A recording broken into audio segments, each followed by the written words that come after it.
encargado el día de hoy de presentarnos va a ser Diego Miguel Saavedra Olea, es pasante de Biología de la Facultad de Ciencias, miembro de la Sociedad Mexicana de Astrobiología desde 2007 y miembro de la Consejería de Comisión de Debates de MIBI, Sociedad Astronómica de la Facultad de Ciencias. Ha participado en estas sociedades en diversas actividades y eventos de divulgación de la ciencia, tales como CIE, observaciones astronómicas, Semana de la Astrobiología y Noche de las Estrellas. Sus temas de divulgación son astronomía general y astrobiología, donde se encuentran los temas de biología espacial, terraformación, organismos extremófilos y sus posibles ambientes análogos dentro del sistema solar. Es miembro del Laboratorio de Biodiversidad y Macroecología del Instituto de Ciencias del Mar e Inmunología, y su tema de investigación es el de asociaciones de microorganismos con invertebrados del fondo marino en ventilas hidrotermales e infiltraciones de metano del Golfo de California. Les damos un aplauso.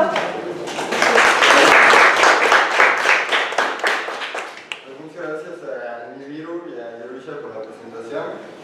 Espero que aprendamos todos recíprocamente el día de hoy. Yo voy a aprender mucho de ustedes. Espero que ustedes aprendan algo.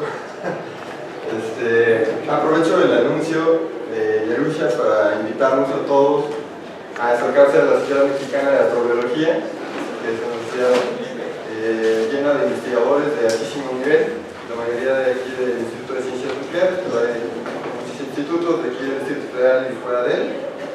Entonces, si les interesa la astrobiología, acérquense a SOMA, ¿ok? Si me quieren preguntar algo, pueden interrumpir en cualquier momento. Si quieren estar, como quieran. Bien, empecemos. Las lunas heladas del sistema solar. Esa que tenemos aquí, a ver quién me dice cuál es. Está muy fácil. No, Europa, exactamente. Más adelantito vamos a ver por qué está así de ese color y con esas rayas tan raras. Entonces, bien. Bueno, ¿de qué vamos a hablar el día de hoy? Un pequeño temario para darnos una idea de una pequeña guía de lo que vamos a ver, no perdernos. La primera parte puede dar una introducción muy leve de los planetas exteriores, los planetas gaseosos del sistema solar exterior, como le llaman. ¿Qué características tiene una luna helada? ¿Por qué es una luna helada y no una luna rocosa o una luna simplemente luna? El punto 2 es astrobiología. ¿Qué es? ¿Qué clase de caminos toma la astrobiología? ¿Es una disciplina? ¿Es una ciencia? ¿Es un juguetito que se inventaron los hermanos norteamericanos para jalar recursos hacia sus institutos? ¿O qué habla con la astrobiología? Los hábitats análogos de la Tierra y de sistemas que no son de la Tierra, como las lunas heladas del sistema solar. También puede ser Marte, o también podría ser un planeta extrasolar, etc. ¿Qué buscamos? O sea, ¿para qué demonios estamos buscándole en Europa o en Encélado si pudiéramos estar buscando aquí en el Océano Índico o en el Golfo de California? ¿Para qué estamos gastando miles de millones de euros y dólares en ir a los confines del sistema solar? ¿Por qué? Vamos a ver. Las lunas heladas, bien numeraditas. Voy a ponerles los ejemplos más importantes porque si no serían muchísimas lunas y perderíamos mucho tiempo. Las misiones más importantes también de exploración hacia Júpiter y Saturno, y lo que sucederá en unos años también. Bien, las lunas heladas y sus planetas. A ver, ¿qué se imaginan cuando les digo una luna helada y no una luna? ¿Quién quiere participar? ¿Nadie? Tiene baja temperatura y qué más. O sea, ¿por qué no digo una luna rocosa o una luna de polvo cósmico o una luna de otra cosa? ¿Por qué una luna helada? Porque poseen agua congelada. Exacto, porque tienen en su mayor parte agua congelada. Entonces, conforme nos vamos alejando del cinturón de asteroides hacia el sistema solar exterior, que sería los planetas gaseosos y después los objetos que están después de Neptuno, los planetas, los cuerpos se empiezan a hacer más y más de hielo y roca, pero cada vez menos roca y más hielo. Hielo de agua. Entonces, vamos a ver por qué. Se me olvidó decirles, esa foto que tenemos ahí es una muy bonita que sacó la sonda Cassini-Huygens. Es Saturno, obviamente, el más bonito de los planetas a mi parecer, y Titán. Es una luna más grande del sistema solar.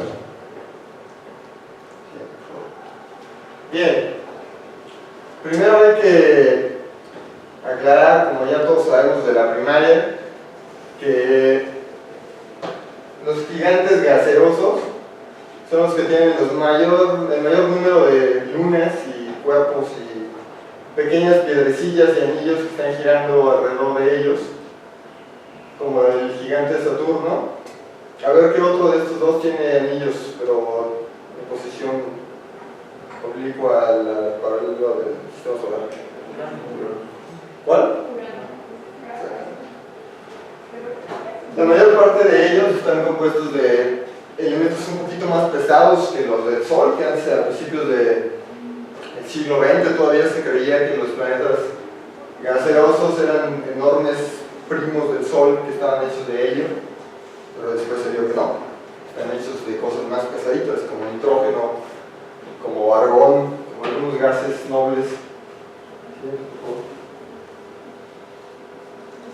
Bueno, pues estos gigantes gaseosos tienen la peculiaridad de que, uno, son enormes, dos, giran rapidísimo sobre su eje, giran tan rápido que se achatan. Y cuando ustedes ven una foto de Saturno o de Júpiter y que ven la foto y dicen, se ve medio rara, se ve medio achatada, no es un efecto de la cámara ni es un efecto de que la foto la mandó mal la sonda, nada.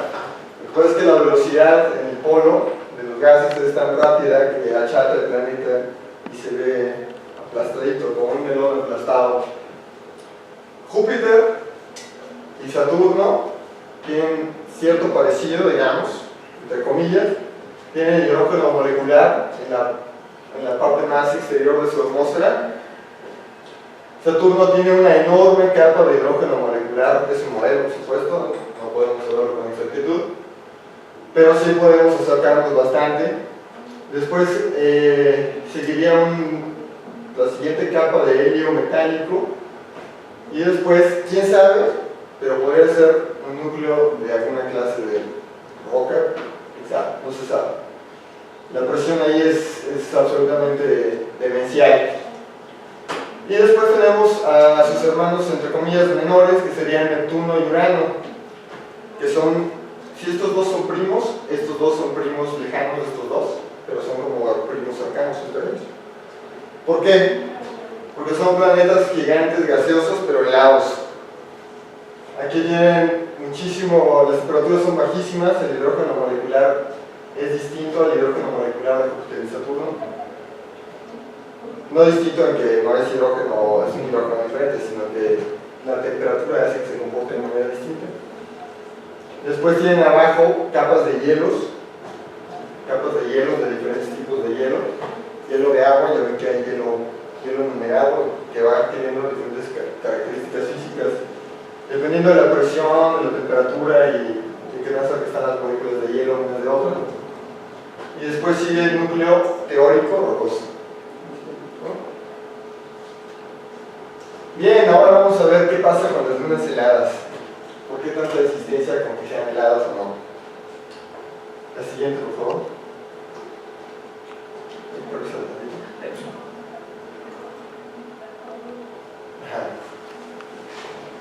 En primer lugar, como les decía, más allá del cinturón de asteroides, todo empieza a ponerse de hielo de agua. Los anillos de Saturno son, la mayor parte de ellos, polvo y hielo de agua. Entonces, ¿qué caracteriza a una luna helada? Hielos perpetuos de agua, aquí como decía el amigo, orbitan a sus gigantes gaseosos dentro de enormes campos electromagnéticos que tienen. Están sometidas a fuerzas de marea gravitacional. ¿Alguien sabe qué es marea gravitacional? ¿Alguien puede decirlo? ahora les explico bien, y tienen diversas fuentes de energía. Bien, esto es muy importante, lo de los campos electromagnéticos donde se ubican las lunas. ¿Por qué?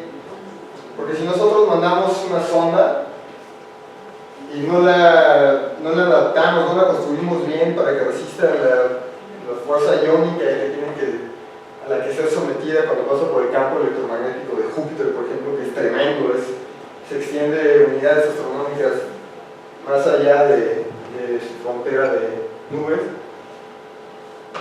y es fuertísima. La interacción con las lunas es fuertísima, es tan fuerte que Europa tiene un pequeño campo electromagnético inducido por el campo electromagnético gigantesco que Júpiter le está aventando constantemente, y además no son campos electromagnéticos fijos, son campos electromagnéticos que conforme el viento solar le va pegando a Júpiter o a Saturno, van moviéndolos. Entonces, hagan de cuenta que tiene un vestido enorme de Júpiter, siderolanes, conforme le pega el viento se mueve el vestido electromagnético que tiene y cubre las lunas. Y si está fuera del campo electromagnético de Júpiter o de su gigante gaseoso, sus posibilidades de albergar alguna clase de vida teórica, que hay que aclarar que sería vida, por supuesto, dentro de los parámetros terrestres, eso lo veremos un poquito más adelante en el apartado de astrobiología.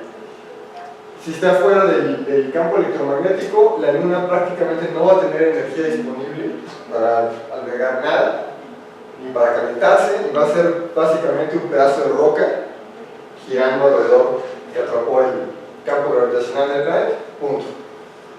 Pero la cosa cambia si está dentro del campo electromagnético, ahí ya hay interacciones muy interesantes. La marea gravitacional se trata de que cuando las órbitas obviamente no son perfectamente circulares alrededor del gigante gaseoso, el gigante gaseoso madre, digamos, sino que son, como decía, a ver quién decía, que eran elípticas. Eso está muy fácil, ustedes son de ciencias. Las órbitas son elípticas, ¿quién decía? Kepler. Entonces, al acercarse y alejarse de su planeta madre, lo que pasa es que se contraen y se extienden los cuerpos de las lunas. Entonces, se ven sometidas a unas fuerzas de apriete y desapriete. Imagínense que tienen ustedes una de esas pelotas antiestrés, y entonces cuando la acercan, la amarran a un hilo y la atrapan con la mano, la alejan y se extiende, se abre. Pero después la atrapan de nuevo y la aprietan. Y así están todo el tiempo, durante un buen rato jugando pelota vasca. ¿Qué va a pasar? Que la pelota se calienta, y se calienta tu mano. ¿Por qué? Porque hay una fuerza que estás imprimiéndole una fuerza por el contacto de tu mano con la pelota. Igual sucede con las fuerzas de marea gravitacional, y es algo muy, muy importante para la cantidad de energía libre que tienen estas lunas y para la cantidad de energía disponible que tienen para calentarse desde el interior. Y a eso me refiero cuando digo que tienen diversas fuentes de energía. Una es la de marea gravitacional, que les explico, y la otra, muy importante, es la fuerza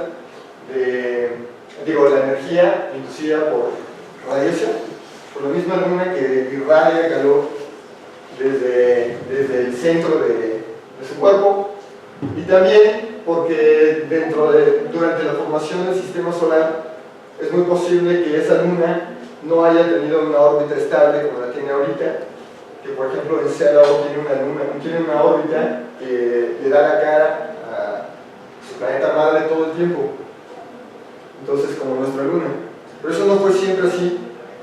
Entonces antes bailaba y eso calentaba la luna durante miles de años, millones de años, hasta que adquirió una órbita estable, pero aún así le quedó un calor remanente que le proporciona energía.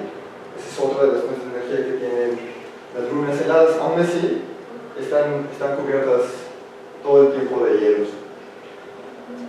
Ok, ahora pasemos a ecosistemas análogos. Ecosistemas, obviamente, porque lo que estamos estudiándole es encontrar algo que le podemos llamar vida. Ustedes decían lo que tengan como concepto de vida, ya que discutidísimo, y el concepto de vida, ni siquiera nosotros los biólogos nos ponemos de acuerdo por saber qué es la vida, porque es un fenómeno tan complejo y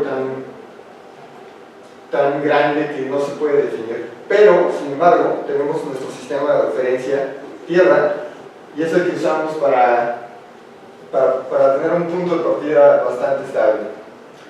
El primer ecosistema análogo del que les voy a platicar un poquito es el de los desiertos polares de la Tierra.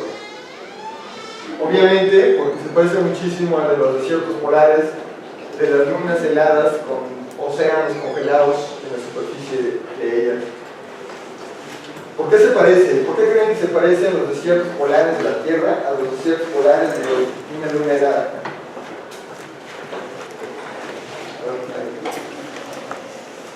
¿Nadie? ¿No? Interacción, muchachos, interacción.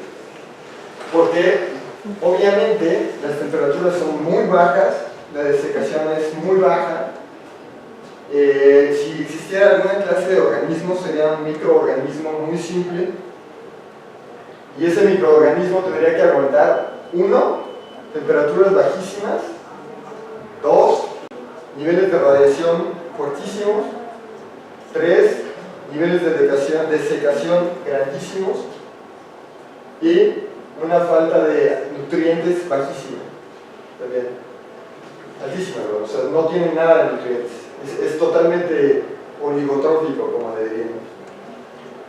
Eso, si lo extrapolan ustedes a un cuerpo celeste que está orbitando millones de kilómetros de la Tierra, en el vacío, porque no tienen atmósfera, o prácticamente no tienen atmósfera, pues imagínense ustedes que todas las condiciones que les acabo de mencionar, la radiación sube tremendamente, el frío sube tremendamente, la desecación es prácticamente absoluta, no hay agua líquida, es como si viviera sobre una roca.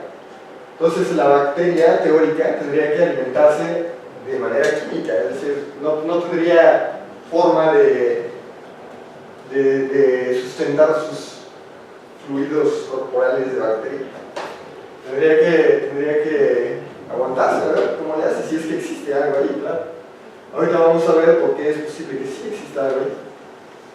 El siguiente, por favor. El fondo marino profundo también, porque obviamente debajo de esas capas de kilómetros enormes que tienen esas lunas heladas, hay océanos líquidos abajo. ¿Y por qué lo digo de una manera tan segura, tan tácitamente? Pues porque apenas hace, ¿qué les digo?, una semana, que la sonda Cassini, junto con muchos datos que mandó en su tiempo la sonda Galileo, estuvieron analizando que en Encélado debe haber, por las características de gravedad que tiene y por cómo el hielo se mueve en su superficie, porque sí, efectivamente el hielo se mueve en la Luna, a fuerzas tiene que tener una parte más densa debajo de esos kilómetros de hielo, no muy ancha, pero sí suficientemente grande como para albergar un océano líquido en el polo sur de Encélado, que tiene un tamaño más o menos aproximado, según los cálculos, porque puede ser más grande o más chico, del lago Vostok, que está en Rusia. No sé si han oído del lago Vostok en Rusia. ¿Quién ha oído? Nadie. Bueno, el lago Vostok es un lago que está debajo de la placa de hielo antártica. Entonces, se imaginan ustedes el continente antártico, que es pues, un continente, ¿no?, terrestre, y sobre él hay capas de kilómetros de hielo de permafrost. ¿Alguien sabe qué es el permafrost? Un tipo de suelo. ¿Es un tipo de suelo? ¿Sabes? Creo que está compuesto por hielo. Ajá. Es hielo perpetuo, muy bien, y también tiene roca. Entonces hagan ustedes de cuenta que el permafrost de nuestra Antártida terrestre es una mezcla de... es como un raspado. Hagan de cuenta que van a Coyoacán y piden un raspado de fruta. Y entonces la fruta, que está congelada dentro del helado, es como la roca que está congelada dentro del permafrost terrestre de la Antártida. Ahora, ese hielo de permafrost de fruta, si ustedes lo meten al refri, al congelador, a menos 20 grados centígrados, esa cosa se va a comportar como una roca sólida.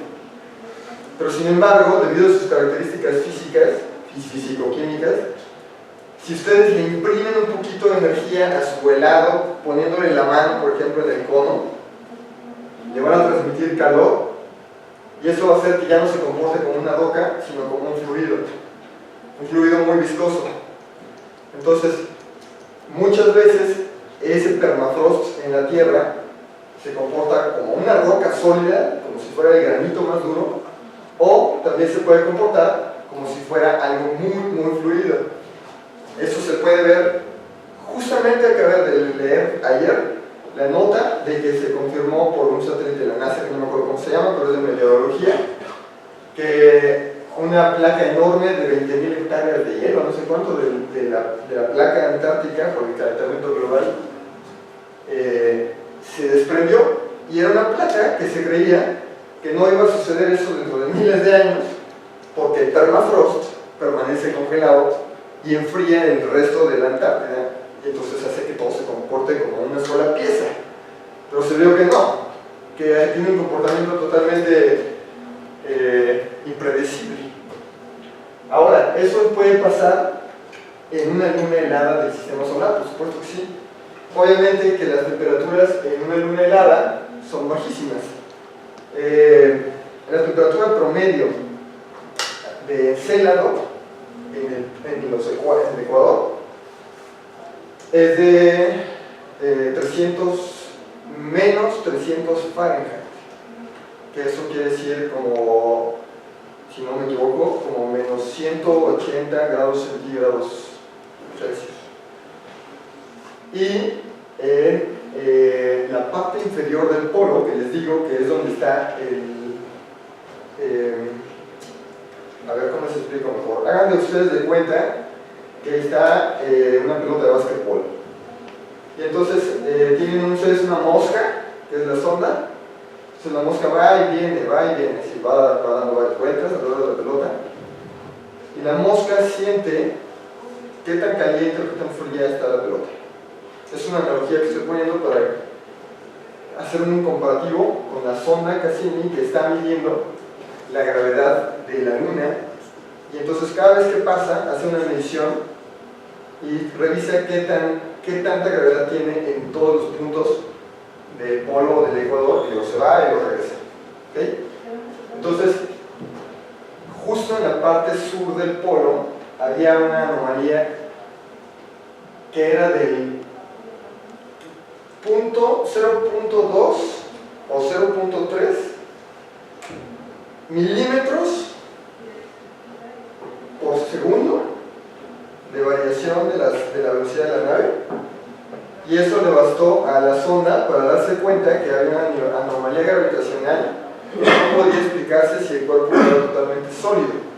Eso quiere decir que a fuerza había algo un poco más denso, es decir, agua líquida, porque es más densa que el hielo, que estaba abajo del polo sur de Encélado. Ahora, eso se había visto con un espectrómetro ya un poco antes.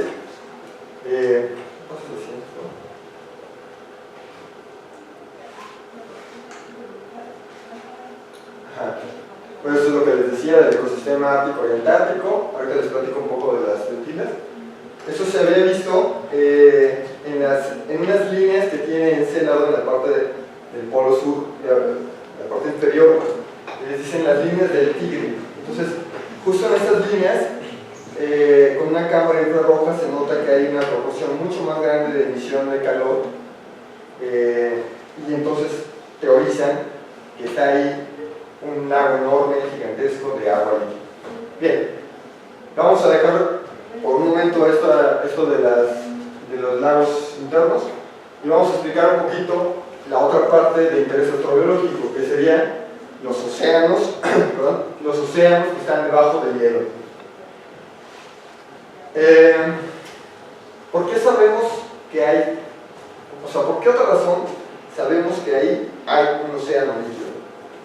Una es por lo que ya les digo de las fuerzas de marea, otra es por las fuerzas de radiación del interior de la Luna, otra es por las fuerzas de apriete y de zapachurre de las lunas, otra es por diferencias gravitacionales, etc. Pero ahora, ¿qué con eso? O sea, ¿qué fregados vamos a ir a buscar a Europa si tenemos un permafrost lleno de vida que estudiar en el océano Ártico y en el Antártico? Entonces, tenemos el análogo de las ventilas hidrotermales en la Tierra. Y otra cosa muy interesante, que son las infiltraciones de metano. ¿Alguien aquí sabe más o menos qué onda con las ventilas? ¿Sabe cómo funcionan o qué son? Bueno, les platico muy rápido. Las ventilas hidrotermales, hagan de cuenta, se ubican en la tectónica de placas, ¿no? Entonces, donde hay fallas, donde hay una placa que está subduciendo en otra, o hay simplemente un movimiento de placas paralelo, pero que hay una interacción de magma y de roca, una falla, entonces en el fondo marino, como en la cordillera de en medio del Golfo de California, o en la cordillera atlántica, en medio del mar Atlántico, por mencionar un par, constantemente se está generando corteza nueva, que después se hace subducción, no sé, como los temblores que hemos sentido últimamente, la placa de Cocos, etc. El caso es que justo en esos puntos la corteza terrestre está delgada, se adelgaza obviamente, mide todavía kilómetros de espesor, pero no tantos, está como 10 o 20 kilómetros de espesor y de roca sólida. Pero el magma está mucho más cerca de la superficie no del aire aérea, sino de la superficie submarina. Entonces eso hace que el agua, que está todo el tiempo filtrándose hacia el interior de la subsuperficie, que se llama, que es la parte de algunos kilómetros por debajo de la superficie marina, por la presión, simplemente por la columna de agua, se infiltra en la corteza terrestre. Se supercalienta con unos 400 grados centígrados, y sale en forma de chorros enormes de agua repletos de metales pesados y de iones, sobre todo de sulfuros de zinc, sulfuros de férricos, sulfuros de manganeso también, magnesio y manganeso, y muy importante, sulfuros de hidrógeno. ¿Por qué muy importante? Porque eso es lo que van a usar los microorganismos extremófilos que están viviendo ahí. Porque todo esto que ven aquí son gusanos de tubo que tienen en estas puntitas. Estas puntitas son plumas del gusano. Bueno, no son plumas como las del ave, sino son, digamos, estructuras que tienen en el interior bacterias quimiosintéticas que toman esos sulfuros y los oxidan y toman sulfatos y los reducen y toman metano también y ayudan a ese proceso también de la oxidorreducción de azufre. ¿Para qué? Para darle al gusano tubícola energía química. No tienen estos organismos de aquí, son los más visibles, pero todo lo que está alrededor de la chimenea hidrotermal está lleno de esos pequeños microorganismos, organismos multicelulares, como pequeñitos gusanos tubo, que sustentan el ecosistema de la ventila hidrotermal, pero todo absolutamente sustentado con energía quimiosintética de las bacterias. Y otro detalle importante es que la diferencia de temperatura entre 20 centímetros alrededor de la chimenea hidrotermal y, o sea, para 20 centímetros hacia adentro de la chimenea está aquí como a 350 a 400 grados centígrados y hacia afuera hay un gradiente a 2 grados centígrados, que es la temperatura promedio del fondo marino axial. Entonces, imagínense ustedes, estos organismos están viviendo en la frontera de lo habitable. Entonces, si ustedes habían oído hablar de habitabilidad galáctica, pues mangos, que aquí es mejor habitabilidad, aquí hay 20 centímetros nada más de rango de gradiente tolerable obviamente para nuestros términos antropocéntricos de temperatura correcta. Pero hay bichas que viven dentro, casi dentro de la pluma de la chimenea termal, al punto de que casi nada sobrevive. Bueno, nada más les digo, los psicrófilos son los que viven en el hielo, los barófilos o piezófilos son los que viven a profundidades grandísimas, y los hipertermófilos son los que viven, obviamente, a temperaturas muy altas.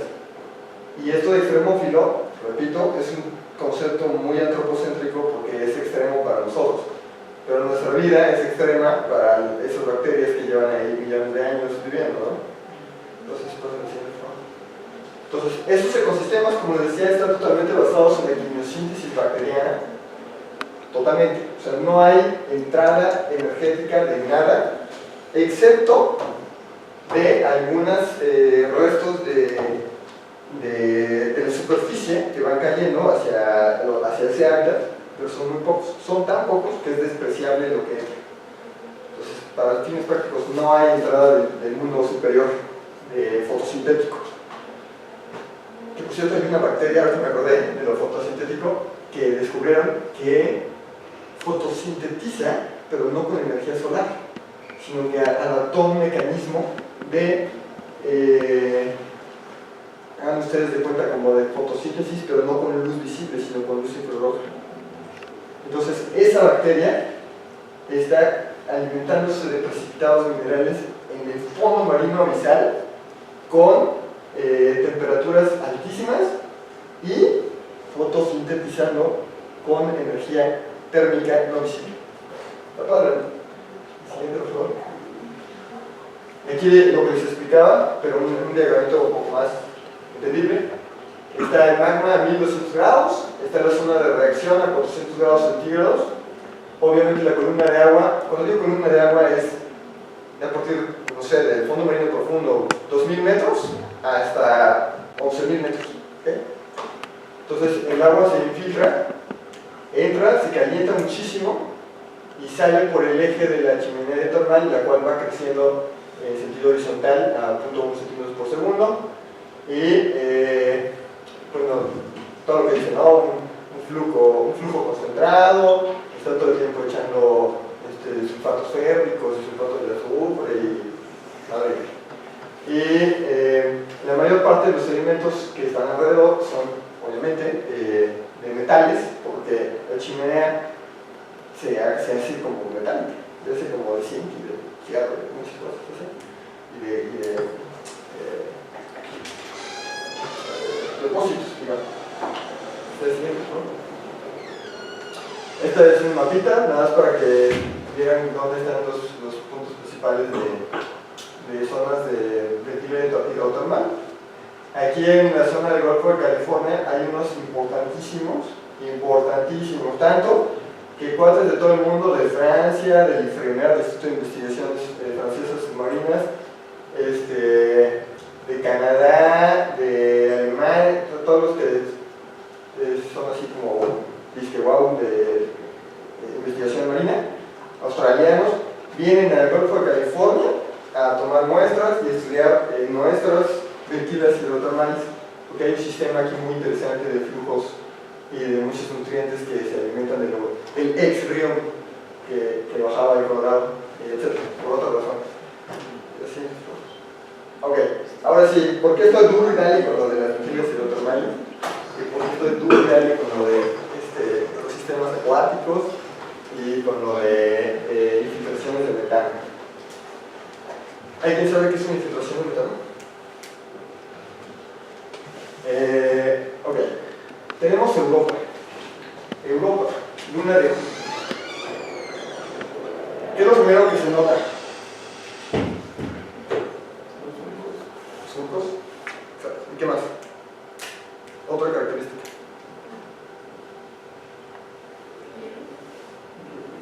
Hielo, el albedo, exacto. Y el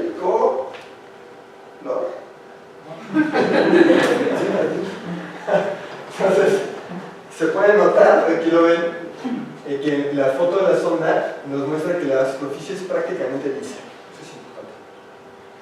Segundo, unas franjas terriblemente grandes, unos surcos gigantescos, y los surcos son color café, color marrón. Entonces, la siguiente, por favor. Aquí tenemos una foto un poquito más grande de Europa.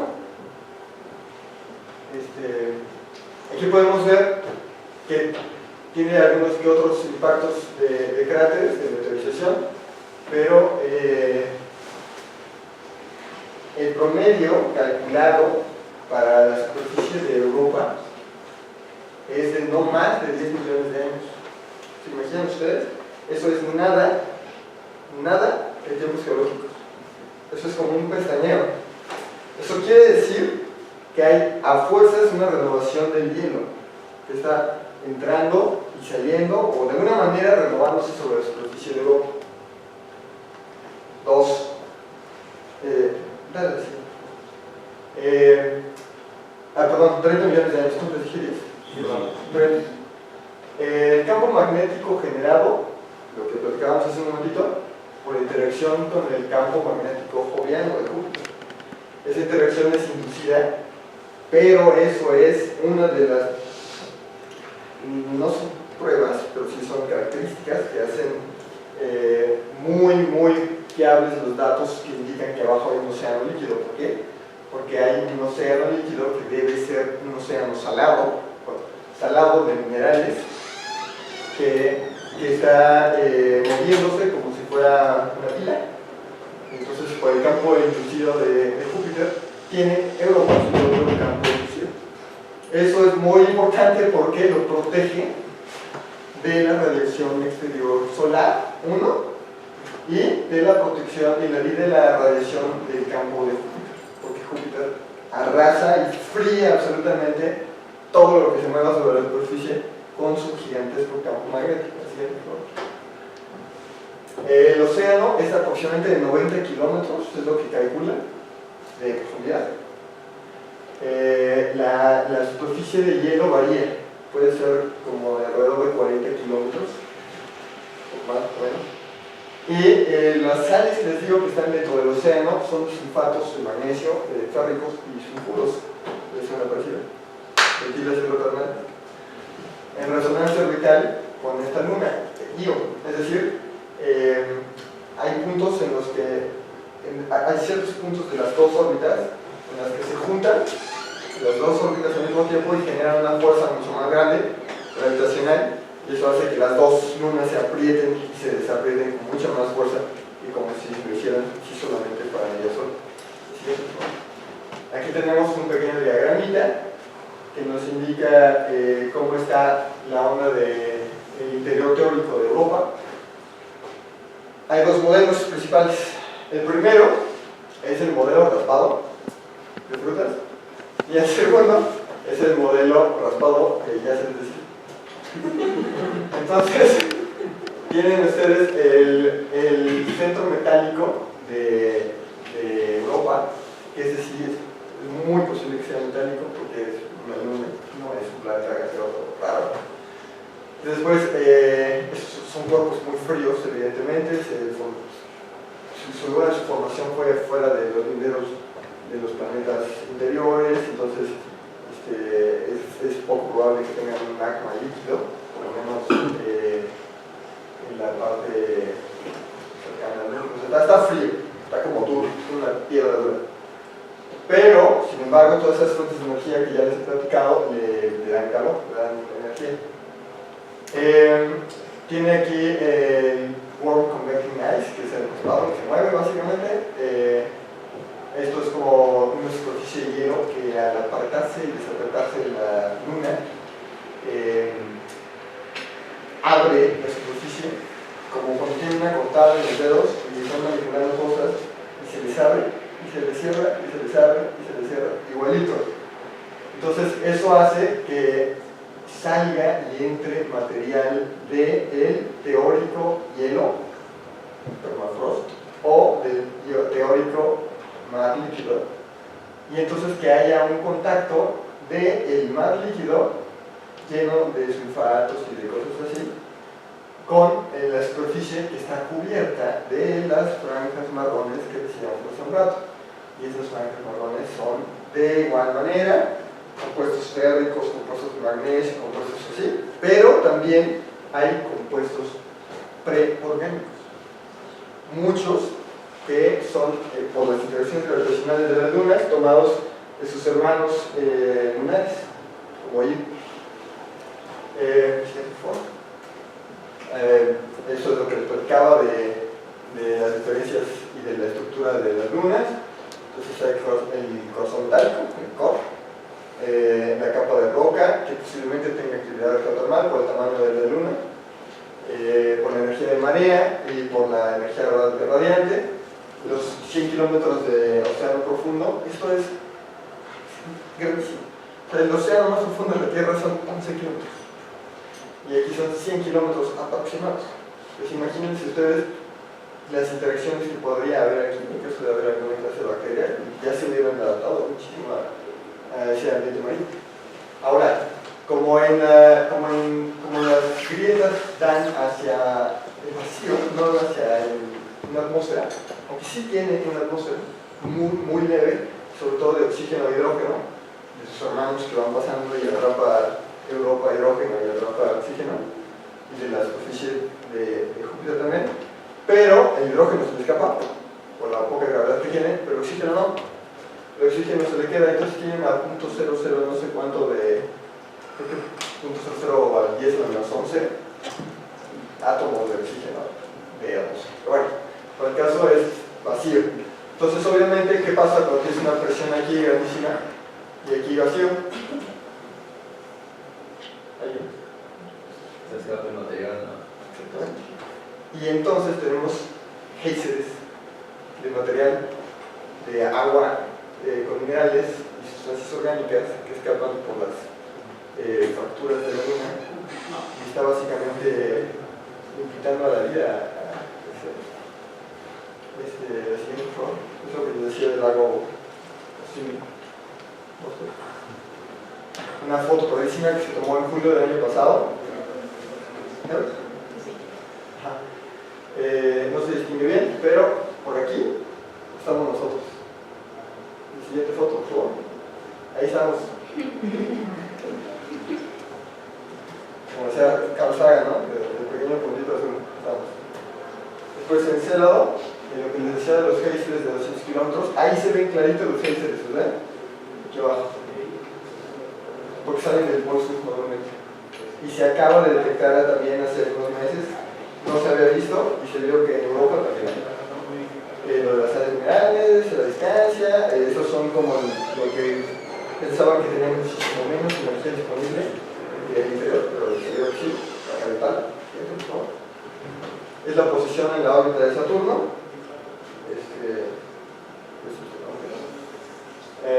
Está aquí Cassini y bueno, el gobernador Cassini, que está en Célado, está entre Lima Citel y en el anillo E, y luego aquí siguen Ionia, Vega y ya. ¿Sí? Aquí está una preciosa foto de Célado.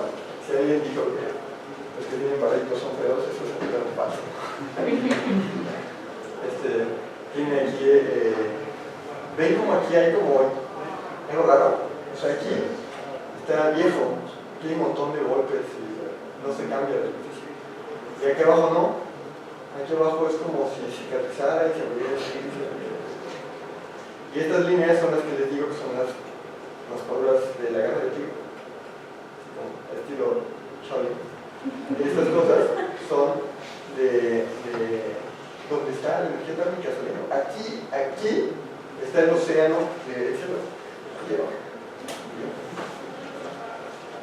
Una foto más clara del océano de Plata, obviamente aquí no está. Y eso es muy raro, o sea, es raro que esté en la parte de abajo y no en la teórica parte más tibia, que sería sino abajo. Siguiente, por favor. Una muy bonita foto de Célado con su hermano mayor Titán. Titán es el 50% más grande que la Luna y el 80% más masivo, y está enorme. Es la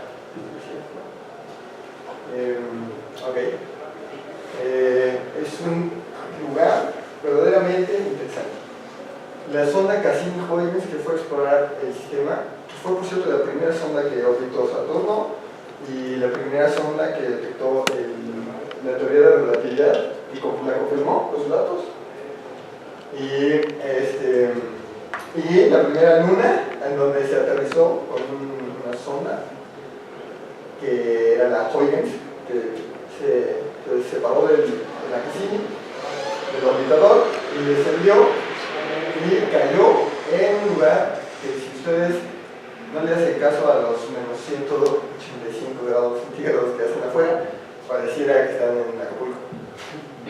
Porque está las montañas, hay montañas, o sea, es decir, hay geología, hay ciclos de, no es agua, son hidrocarburos.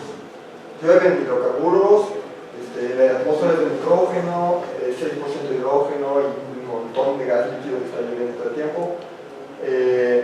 Es la única atmósfera densa del sistema solar. Los lagos son de hidrocarburos y se creía que no había olas, pero se vio que sí, se acaba de ver que sí, porque reflejan la luz del sol, la detectó la Cassini, el orbitador. Solo se mueven muy lentas, porque hagan de cuenta que no es líquido como el agua, es como gel. Entonces es como aterrizar sobre gel. MIMAS, lo puse porque es un representante de los demás cuerpos que están ahí, que no han sido explorados, pero que son interesantes también, pero que son demasiado pequeños como para que, y demasiado lejos de las órbitas como para que la NASA diga, ok, vamos a gastar nosotros $20 millones para meterle más combustible en luz. Entonces el siguiente, pero no dejan de ser interesantes. Las misiones, ya con esto ya casi termino. Está Galileo, obviamente pasó un tiempo y se ocupó, pero el Galileo es como de los más importantes porque igual era una sonda doble que se desacopló. El Galileo, digamos la sonda, investigó las lunas, los gases de las nubes de Júpiter, cayó hacia Júpiter, se desintegró.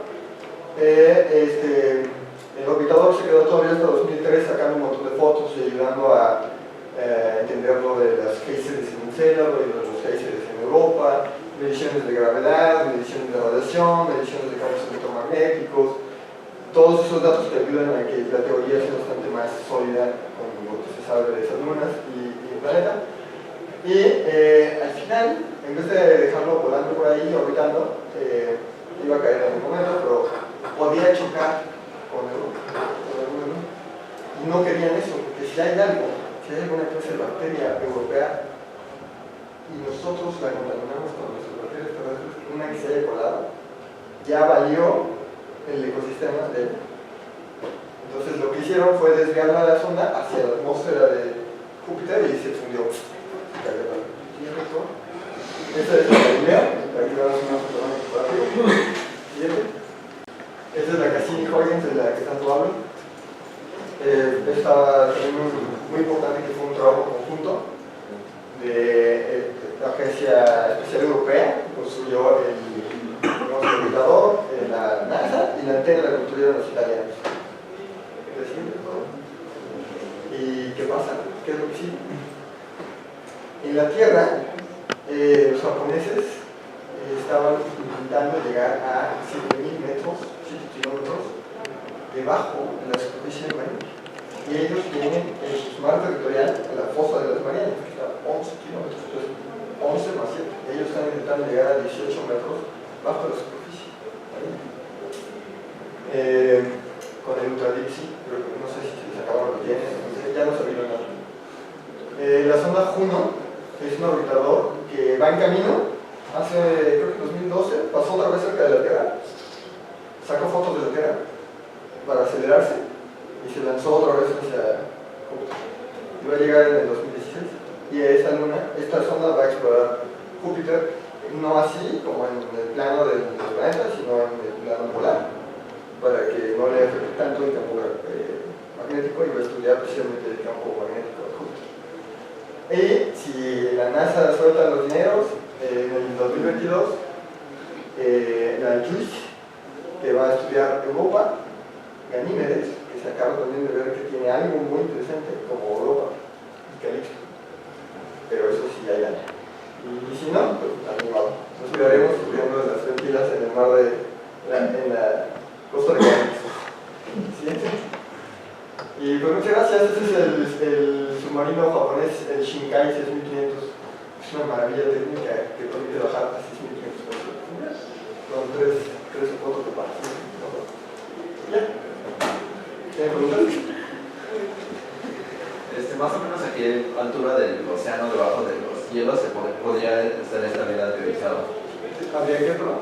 Estos microorganismos teorizados. Ah, pues mira, podría haber en la parte inferior del hielo, debajo de los 40 kilómetros de hielo que están ahí, porque como están en interacción por las grietas hacia la superficie, pero están protegidos, están como en una interfase entre el fondo con demasiada presión y tiene un medio sólido donde crecer, que sería la parte inferior del hielo, pero tampoco están en la superficie donde los mataría la radiación. Sin embargo, tienen un flujo, como aquí en la Tierra, ciertos organismos como invertebrados marinos que suben y bajan del océano abyesal, que suben de la noche y bajan. Algunos dicen que eso puede estar.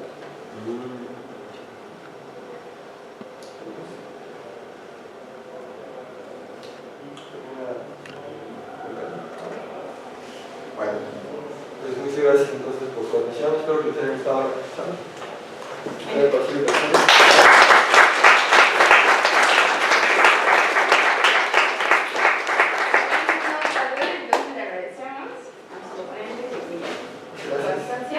Y a todos los demás, muchísimas gracias